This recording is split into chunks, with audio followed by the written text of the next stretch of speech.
Aha.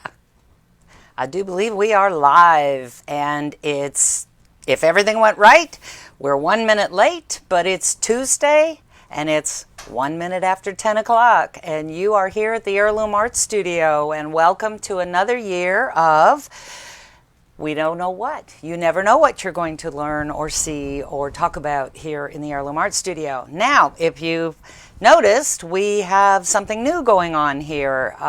We've been working on some new technology, some new learning. Stop saying And we've got a few glitches because you can see that I'm a little overexposed here, and we've got some lighting problems and a little bit of color correcting, but that's okay. We're going to do our thing today, and we're going to have some fun, and like I said, you never know what you're going to learn. So, as I said, the first thing you're going to notice is that we have a new broadcasting studio. And we have a lot of new equipment. If you notice in there, look in there deeply, we have a new iPad, a new computer. Look at that. If you can see it on top of the counter there underneath the blue painting, there is a 7-inch computer. Wow, you would not think that $3,000 would be 7 inches, but it was. Anyway, we have new monitors, we have new cameras. Cameras are everywhere, lights are everywhere. We've got some glitches to fix up, but we'll get there. We will figure it out. So today we're going to talk about color. And color has a great deal to do with a lot of things. It has to do with perceptions, marketing. Marketing gurus have been using color psychology for many, many years. And color actually has a great deal to do with who you are. Everyone has a favorite color. And let's go down here. There we go. Whoops. Yeah, there we go. All right. There are 4 types of personality as defined by researchers and psychologists. And they are red, blue, yellow, and green. So what kind of a person are you? Red is a very dominant person. Okay. Very dominant. Natural leaders, people who know who they are, what they want, behave decisively and confidently. Really confidently. You should have seen me 20 minutes ago. I'm like freaking out and going, I can't do this. Yeah, we can do this. We'll just make a fool of ourselves while we're doing it.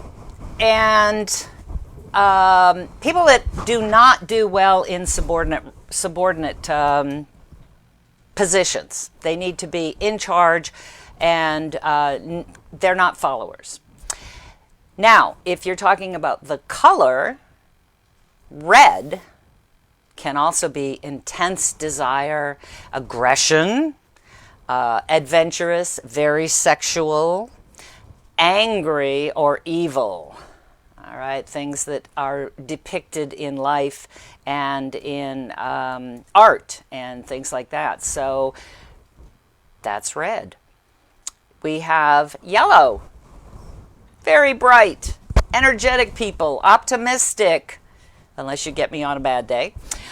Great sense of humor, socially minded, eager to share with others, emphasize individuality, enjoying life to the fullest, leaders or followers, but always flocking to areas that involve working with others in ways where there is a great deal of communication, teamwork, and very close-knit groups. This is a yellow person. Now this is the highlights of research and psychology. And blue. Blue are very careful, very clever, very consistent, detail-oriented, always working toward a goal and pursuit in either leadership or subordinate roles. So you can be very shy and love blue. You can be very outgoing and love blue. Now, at the bottom, notice that we have God, Bible, and sapphires. According to research and according to statistics, blue is mentioned 50 times in the Bible. It is always also our sapphires. Very rich, very, very important, very blue. So blue is very often in art depicting God or God-like associations. You want to be closer to God. How many paintings have you seen high up in the mountains? Lots of clouds. And I apologize again, we got some light. That's my fill light in here, and sorry, I have to wear glasses now, otherwise I can't read this or can't even see the camera. I can see far, far away perfectly, but I can't see anything within 4 feet, so glasses it is. Purple glasses too, by the way. That's a new look for me. So God, very godlike, is usually depicted by blue. Now green, they are not overt leaders, not outgoing leaders, but they thrive on cooperation and collaboration, and they prefer situations and relationships where trust and dependability are at the forefront. They are peacemakers, change makers, great strength in their beliefs. Peacemakers, interesting that green peace, green earth, caring, collaborating, taking care of our earth. Interesting how that color has associated with performance and personality. Orange. All right, UT people, we're here in Tennessee. The big orange, the big T. Used to be my husband's favorite color until we moved here to Tennessee, and there's orange everywhere. Okay, a very social person with a vibrant personality, energy, warmth, enthusiasm, and often very optimistic. Now, funny thing is, that does describe my husband. Very social, good sense of humor, great guy. Can't do without him. But orange people. And purple, believe it or not, purple is one of the top favorite colors. This would make my friend Purple Barb at the Purpleologist store in South Carolina very, very happy, because her entire store is nothing but purple objects. I mean, purple golf clubs, purple Christmas trees, purple everything you could think of is purple in her store. So it's one of the top colors, but it also comes from history. It is mystery, spirituality, and royalty. Purple was the most difficult dye to make. Get this, it's made out of urine, human urine. Go down the street where the dye makers were, you knew you were in the dye makers because it had an original aroma. And therefore, because it was the most difficult to make and the most difficult to collect all that urine, only royals would wear purple. So therefore, you had an air of sophistication and regality, which other people would look up to you for. So if you notice here that you are inspirational, sympathetic, empathetic, helpful to others because they provide great emotional security while expressing their own unique individuality with a desire to stand out. I mean, if you've got the nerve to wear purple in a room, you're out there making a statement. Now, it can also mean or be that you are very arrogant because you are standing out.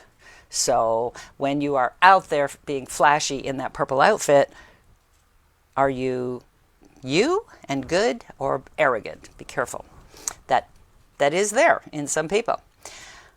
Okay, whoops.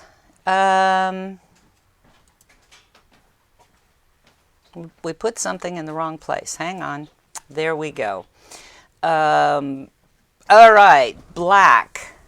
Black is a very powerful color. A person is very creative, elegant. If you notice, most of our advertising is done on black and gold for that elegant look.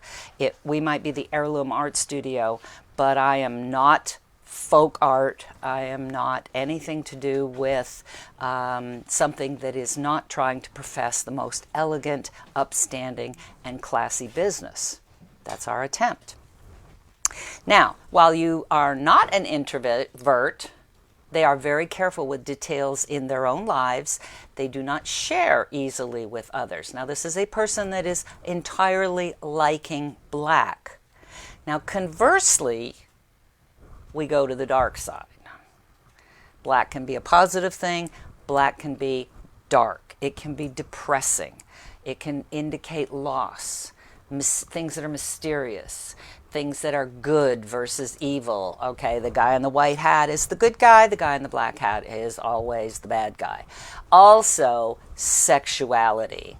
There's a reason that the teddies and the lace are in black. Or red, if you want to make a statement. I was going to make a point here. Hang on. We're going back to that try to remember thing. And it had to do with black. It'll come back to me. Don't worry about it. We'll think about it.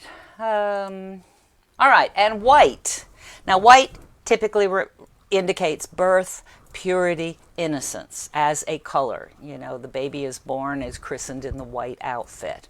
So white people come to you for clarity because it is, you have the clarity and the innocence and the honesty and the organization. Think about people that, it's a big fad right now, you do your entire kitchen, your entire house. Look at the commercials. Everything is white.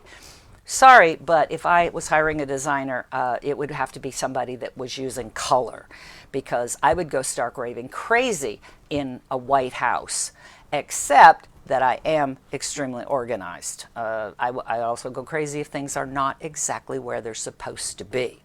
But white people that love white and are into white, they are logical, they are independent, they are obviously very clean, and both their life and their environments are not cluttered.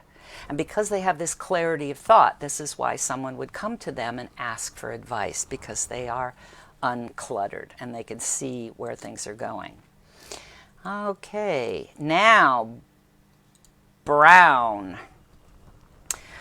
Brown obviously has many, many shades, many, many tones, values, but brown people are drawn to the earth, nature, organic materials, and a more simple way of life, and that security. Now, you are reliable, dependable, and usually a very good friend. So these are the pieces that are the main key things. There's a lot of other things, but these are the main things that represent your colors.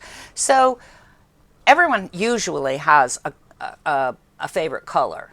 If you say, what's your favorite color? Somebody's going to go, bang, it's this. Obviously, I love yellow. I love red. I do love purple. I do own a tremendous amount of black. Look in your closet. Open it up. Look on your office desk. See what's sitting there. You know, do you have a lot of red colored pens? That comes from 40 years of teaching. And I didn't always slash your essay. I always wrote good things too. Are the things that sit around you, are they, want to see my new dude? Look at him, isn't he cool? I collect nutcrackers. This is my new Christmas edition this year. Isn't he great? I don't have a name for him yet, but he's just adorable. Little flashy, little black, little red, little white. Very flashy. So color, what color are you? Obviously, orange is a combination of yellow and red. So so just the same as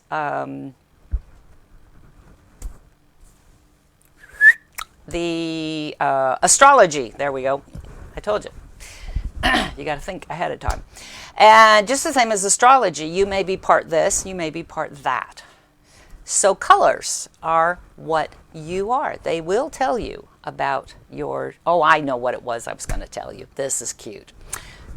I also have a minor degree in psych, and I was training there for a little while in art therapy, which is something I wish was bigger than it was at the time, because I would have continued to get a degree in art therapy. Art therapy is where you use art materials to get people to express what's going on in their mind and in their bodies, the same way as you would give children puppets.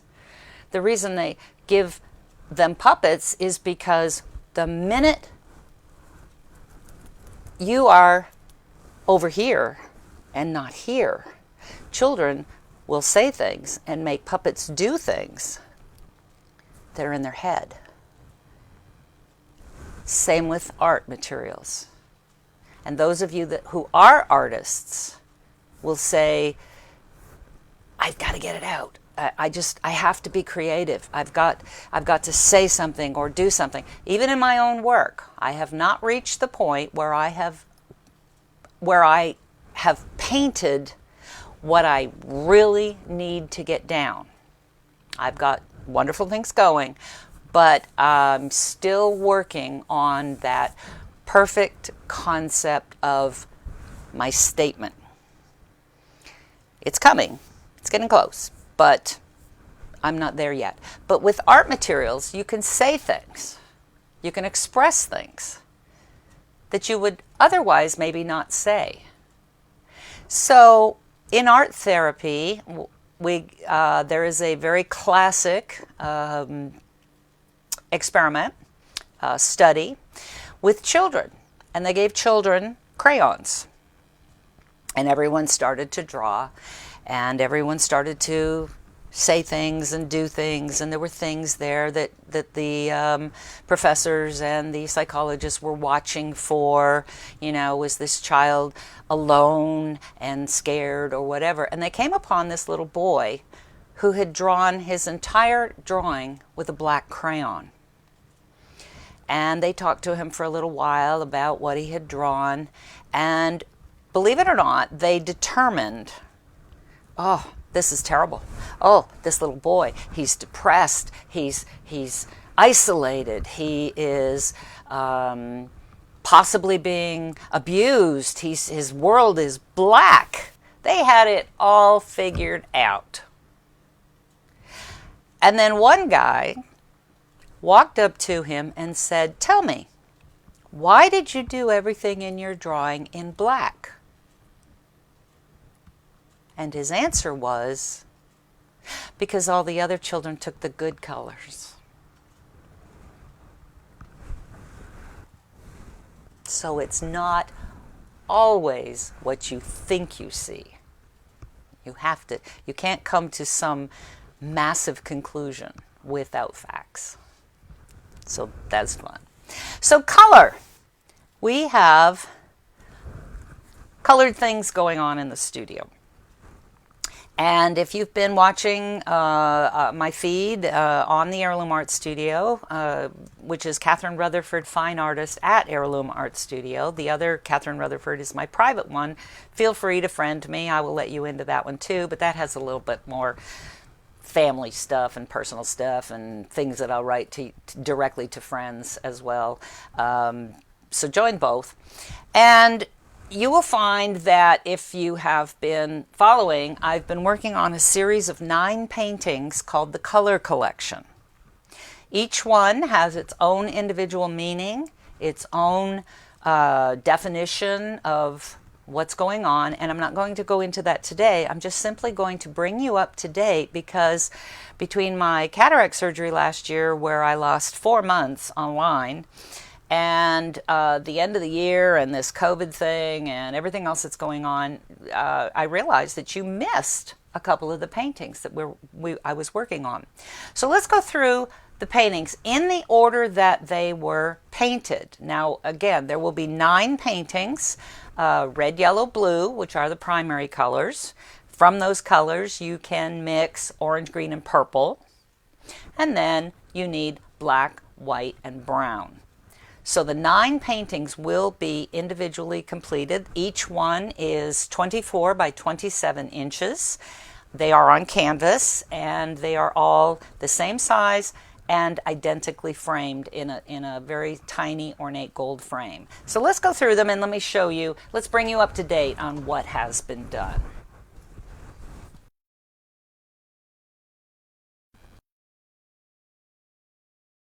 Whoop. There we go, excuse me. Advantages of having a silent button. All right. This is the red painting. Now, again, I'm going to apologize for color color changes and color alterations here. You see at the bottom underneath my body there, heirloomartstudio.com. Go there. You will be able to see all the paintings. You will be able to get to the shopping cart. You may buy prints. I don't have everything in the gallery up on the shopping cart. There's only one of me in this company and not enough of me to go around. So I'm working on it. Okay, I just had to check something here. Just a minute. Go away. There we go. All right, so the red painting, it is called Release of Innocence. I leave that to your imagination as to what is innocent, who is innocent, what is going on. There are swans coming off the Victorian wallpaper and heading on out the window. So this was the first painting, red. The second is called Going Where the Wind Takes Me. Now, these don't have my trademark ghosts in them. My paintings of historical figures, ancestors, those that have passed away, be them animals or people. But they also have transparent objects. So in this case, we do have a transparent object. There will always be something transparent in any of the paintings that I do because they are called spirit paintings. So we have Going Where the Wind Takes Me. And again, leave this to your imagination. This is the yellow painting. This is the white painting. And if you want to really know what this one means, you can flip back through the heirloom feed and you can find an entire program on what this painting means. I asked people to write in and tell me what they thought it was, and then we discussed it. And as you can see, if you look very closely, the only white in the painting is the center section of that egg. This was a personal exercise. It's called The Agony and the Ecstasy, and it's kind of a history of how to be an art student. And again, if you want to flip back through the feeds, you'll find this on it, and we actually talk about it as to what it means. Now, what you have not seen, because things got a little hairy and a little crazy before Christmas, is the black painting. Now, this was done about a month before Black Lives Matter. This was not intended to be a political statement. It has somewhat become one by certain people who are buying the prints. The original is still for sale. But this is called Not Everything is Black and White. And the purpose of this painting was that when I'm teaching portraiture, there are certain combinations of skin tone paints. I'm very anemic, very pale. Yes, when I go outside, poof, I do explode in the sun. We have to work on that. That's why we have to work on the lighting and tone it down a little bit. But so far, I haven't got that figured out yet. But there are combinations of paint that are traditional combinations that are used to do portraiture.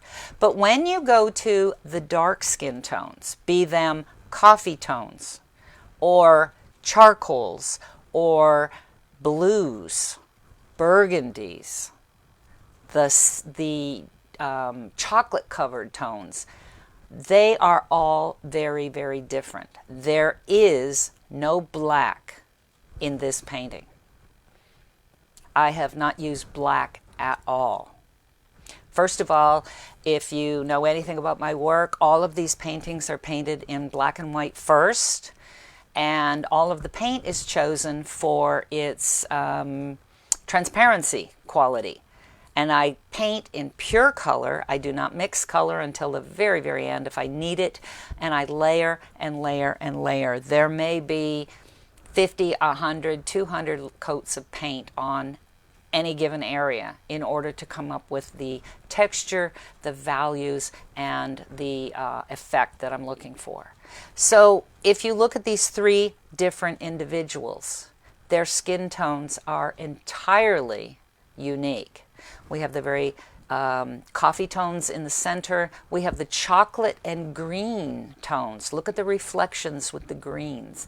And then on the right, we have the burgundies, the purples. All right, there is another one that is much more burgundy and black, but only 3 people, so I had to make a choice. Of course, I have the African connection. That is an African map from 1566, I believe. It's in there somewhere, it says in the corner. And obviously lions and tigers from, strength and whatever. As I say, this was not done to make a political statement. This was done to make an artistic statement, and it was done about a month before the Black Lives Matter movement came into play. But it is being purchased for purposes of people loving it and wanting it to make a statement for them. That's what art is. Art is about what does it do for you. So you missed that. That was the black one. That was the first painting done after my cataract surgery. It was already laid out. It was already ready to go, but I was 4 months without glasses. So, and as I said earlier, I can't see anything within 4 feet. I mean, it's blurry. I need glasses to see it. So it's a complete reversal from what my life was before, because my close-up vision was so perfect. I could read the digital dots in a photograph or the cracks in a wallet size photograph. And now it's completely reversed, and it's okay. I can make some compensations, but it's pretty upsetting there for a while. So you missed that painting. So that is the black painting, and this is the green. This is Deep Secrets. I don't know what the secrets are. I don't know who's got the secrets. I don't know who's telling whom the secrets. But there are definitely secrets going on. And again, I'm looking for reflections, reflective objects, transparencies. Water is a completely different subject matter to paint. We'll probably be doing a live presentation on water someday, and we'll talk about that. But this is the green painting. This was the last one that was completed. Now, I have orange laid out. Orange is ready to go. And purple is 50% finished, but I've been working on blue. And I don't know what this is going to be called yet. I haven't made up my mind. But let me show you the process.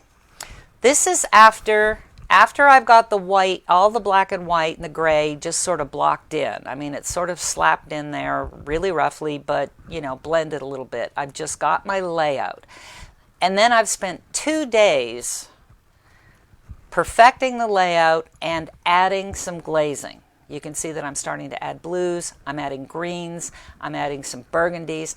I'm not mixing paint. And I apologize. My face is down here and the camera's up there. And I'm so used to doing this with my cell phone where I'm looking right at me talking, I forget to look up and talk to you.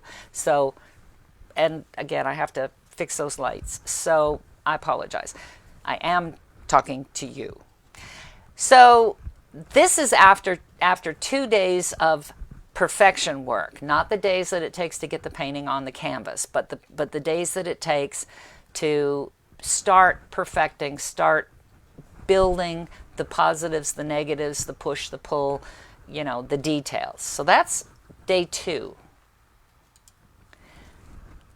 Look at the transformation with day 3. Now things start to happen very quickly when I get to a certain point. And that's what I love. I love the last 3 days of a painting where I can just tweak it and make it happen and see what's happening. So this is day 3. Things are starting to form. 2 more days and we are here. Now this is the blue painting. It is By no means complete. I'm not even half finished what's going to happen in this painting. Now is the point where things are going to happen on their own, and popping and moving, and whatever's going to happen in the painting is just going to be the magic part. I'm very pre-planned in my artwork. There are very few happy accidents. As a matter of fact, I lost a few grades and was criticized in college for being so pre-planned. And I'm not apologizing for that. That is who I am. I do not sit down at a canvas and say, I think I'll paint the moon and a dancing girl, and let's just go see what's going to happen. It doesn't work that way.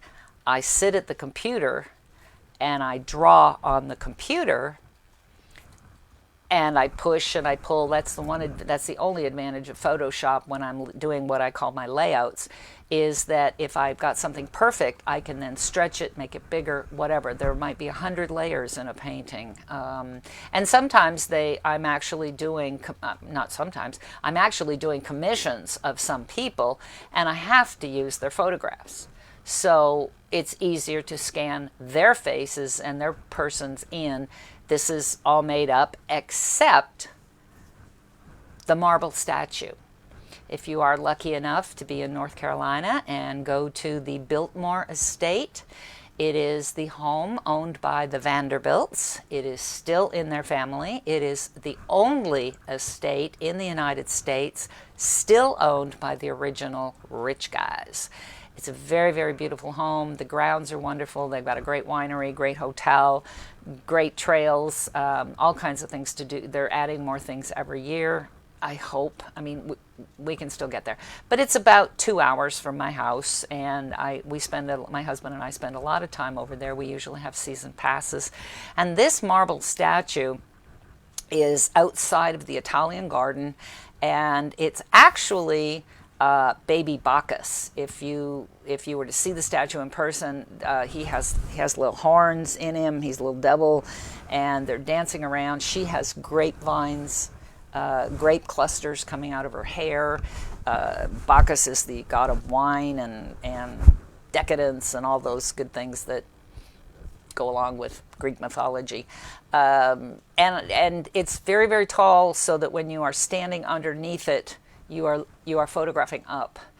And there was something about the arm and the pose and the turn that I just had to put in a painting, and this is what I came up with.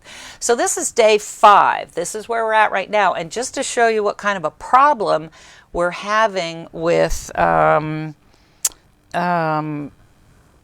color lighting, this is just a little bit off. It's a little green, but there is a very big difference between that and what looks A, out of focus, and B, very, very blue. That is the actual painting, and it is torqued a little bit because we can't get the cameras directly onto the painting. Let's see. Let's go that way. That takes it out a little bit farther.